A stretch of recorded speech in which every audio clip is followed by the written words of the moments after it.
भाजपा में 20 साल पुरानी परंपरा इस बार के निकाय चुनाव में टूटने जा रही है। किसी भी विधायक को अब की बार महापौर पद का टिकट नहीं मिलेगा। केंद्रीय संगठन ने प्रदेश के इसके संकेत दिए हैं। 20 साल पहले कैलाश विजयवर्गीय के समय से ये शुरुआत हुई थी कि विधायक होते हुए भी वे महापौर बने।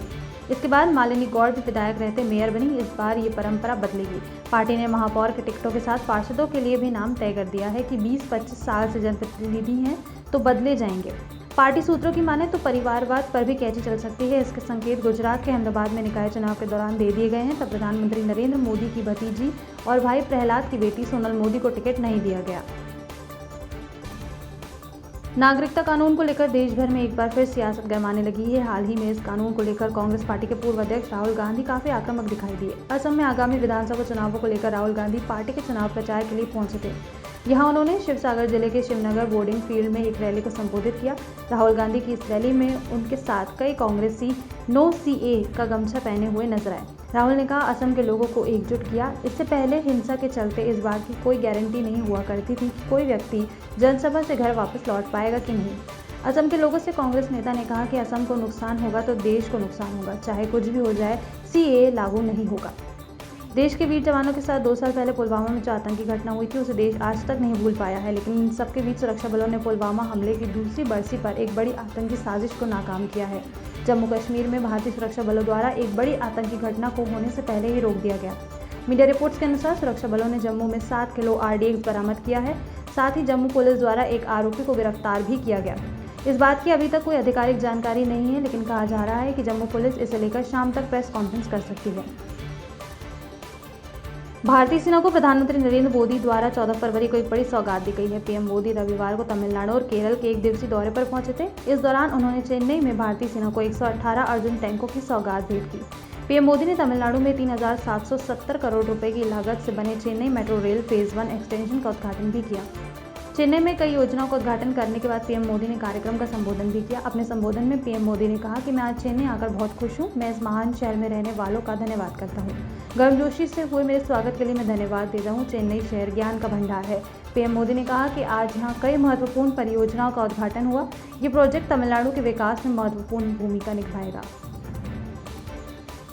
बीजेपी सांसद ज्योतिरादित्य सिंधिया ने मुख्यमंत्री शिवराज सिंह चौहान के बेटे कार्तिकेय चौहान की जमकर तारीफ की। उन्होंने कहा, कार्तिकेय उस परिवार से हैं जिन्होंने 1 पीढ़ी नहीं, 2 पीढ़ी नहीं बल्कि पूरा जीवन जनसेवा में समर्पित करने का संकल्प लिया है। सिंधिया यहां PSL के उद्घाटन सत्र को संबोधित कर रहे थे। सिंधिया ने कहा, आज आदरणीय स्वर्गवासी प्रेम सुंदर जी की स्मृति में ये क्रिकेट टूर्नामेंट आयोजित किया जा रहा है और आज वे दोनों जहां भी हों एक गर्व के दृष्टिकोण से अपने पोतों को स्वर्ग से देख रहे होंगे और आशीर्वाद प्रदान कर रहे होंगे कि जनसेवा के पथ पर चलकर मार्ग प्रशस्त करना और क्षेत्र का झंडा बुलंद रखना ये इस परिवार का सदैव संकल्प रहा है। मध्य प्रदेश विधानसभा के प्रोटेम स्पीकर रामेश्वर शर्मा को एक बार फिर जान से मारने की धमकी मिली है। इस पर 2 दिन बाद रामेश्वर शर्मा ने प्रतिक्रिया दी है। उन्होंने कहा कि किसी पर हमला होगा तो दूसरा बचेगा क्या? तुम शांति से रहो और हमें भी जीने दो। तुम आराम से नमाज पढ़ो और हमें रामायण पढ़ने दो। गौरतलब है कि रामेश्वर शर्मा ने बजरंग दल कार्यकर्ता रिंकू शर्मा को न्याय दिलाने के लिए पोस्ट की थी। इसके बाद हैदर नाम के व्यक्ति ने उन्हें सोशल मीडिया पर धमकी दी थी। इससे पहले भी पिछले साल नवंबर में जावेद अख्तर नाम के युवक ने शर्मा को सोशल मीडिया पर धमकी दी थी, जिसे पुलिस ने उड़ीसा से गिरफ्तार कर लिया था। मध्य प्रदेश में बारिश के साथ एक बार फिर ठंड लौट सकती है। ये बे ऑफ बंगाल में बन रहे ईस्टर्नली ट्रफ के कारण होगी। मौसम वैज्ञानिक PK साहा ने बताया कि इसके कारण मध्य प्रदेश में नमी आएगी। इसके कारण 17 फरवरी से लेकर 19 फरवरी के बीच प्रदेश में गरज चमक के साथ हल्की बारिश हो सकती है। इसके बाद 20 फरवरी से तापमान में गिरावट दर्ज की जाएगी। इसका सबसे ज़्यादा असर भोपाल, इंदौर, उज्जैन और जबलपुर में देखने को मिलेगा। हालांकि अभी दिन और रात के तापमान में इसी तरह उतार चढ़ाव बना रहेगा।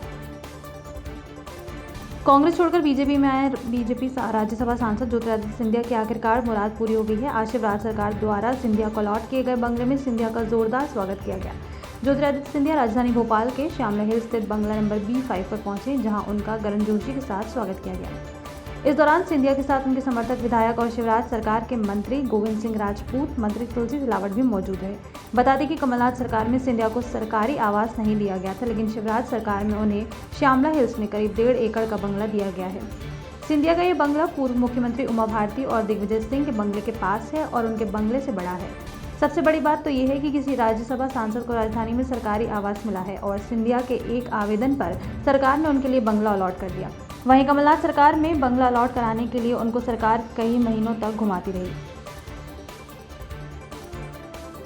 वैलेंटाइन डे पर शिवराज सिंह के मंत्री ने ऐतराज जताया है। हिंदूवादी संगठनों की मोरल पुलिसिंग के सवाल पर मंत्री विश्वास सारंग ने कहा, वैलेंटाइन डे अंग्रेजों के थोपे हुए हैं। हिंदू धर्म में तो इतने पर्व हैं कि वैलेंटाइन डे की क्या ज़रूरत है। उन्होंने कहा कि अपने देश में वैलेंटाइन डे मनाने की ज़रूरत नहीं है। गौरतलब है कि राजधानी में कुछ हिंदूवादी संगठनों ने वैलेंटाइन डे का विरोध करने का ऐलान किया है। वहीं अखिल भारतीय हिंदू महासभा ने भी वैलेंटाइन डे को लेकर चेतावनी दी है। महासभा ने चेतावनी दी है कि पार्कों में अश्लीलता किसी भी कीमत पर बर्दाश्त नहीं की जाएगी।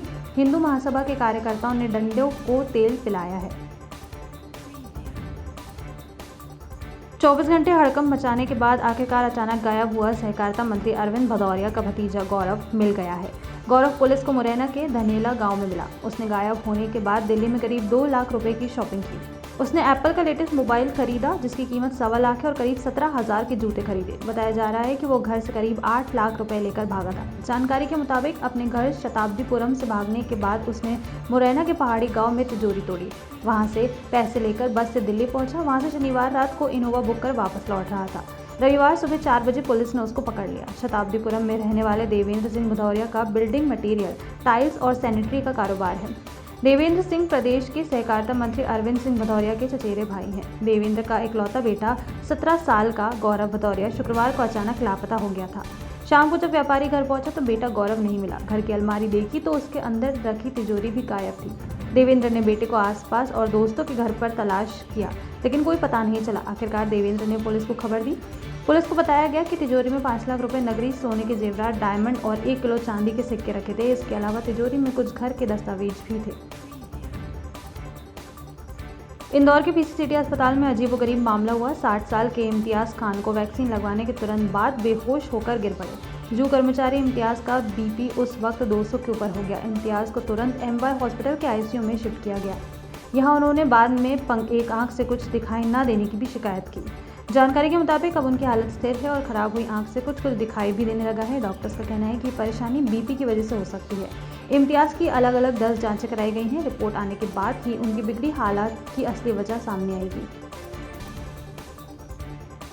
बीजेपी महासचिव कैलाश विजयवर्गीय ने पूर्व मंत्री सज्जन सिंह वर्मा को करारा जवाब दिया। उन्होंने कहा कि सज्जन सिंह वर्मा खिसक गए हैं। दरअसल 11 फरवरी को कांग्रेस के कार्यकर्ता सम्मेलन में पूर्व मंत्री सज्जन सिंह वर्मा ने मंच से कहा था कि कांग्रेस ने अपना मेयर का प्रत्याशी घोषित कर दिया है लेकिन बीजेपी का महापौर का प्रत्याशी ही नहीं मिला है। इसलिए बीजेपी चाहे तो अपने राष्ट्रीय महासचिव कैलाश विजयवर्गीय को महापौर का चुनाव लड़वा दे। विजयवर्गीय यहाँ साइक्लोथॉन को लेकर मीडिया से चर्चा कर रहे थे। सज्जन सिंह वर्मा ने कहा कि कैलाश विजयवर्गीय को भी इस बार संजय शुक्ला के सामने मुंह की खानी पड़ जाएगी। इसी का जवाब आज कैलाश विजयवर्गीय ने दिया। उन्होंने भी यही कहा कि बंगाल के मुख्यमंत्री ममता बनर्जी भी खिसक गई हैं। मध्य प्रदेश के लौटे कांग्रेस के सांसद एवं पूर्व मुख्यमंत्री कमलनाथ के बेटे नकुलनाथ का दावा है कि रावण की लंका पर चढ़ाई की योजना मध्य प्रदेश के छिंदवाड़ा जिले में बनाई गई थी। उनका कहना है कि हनुमान जी ने जाम सांवली स्थित पीपल के पेड़ के नीचे बैठकर रणनीति बनाई थी। उनके इस बयान पर विवाद खड़ा हो गया है। सांसद के सामने अपना बयान प्रमाणित करने की चुनौती प्रस्तुत की गई है। पूर्व मुख्यमंत्री कमलनाथ के बेटे और छिंदवाड़ा से कांग्रेस सांसद नकुलनाथ ने छिंदवाड़ा जिले के चांद क्षेत्र में रामकथा के समापन समारोह में कहा कि छिंदवाड़ा जिले और रामायण का बहुत पुराना इतिहास रचा है।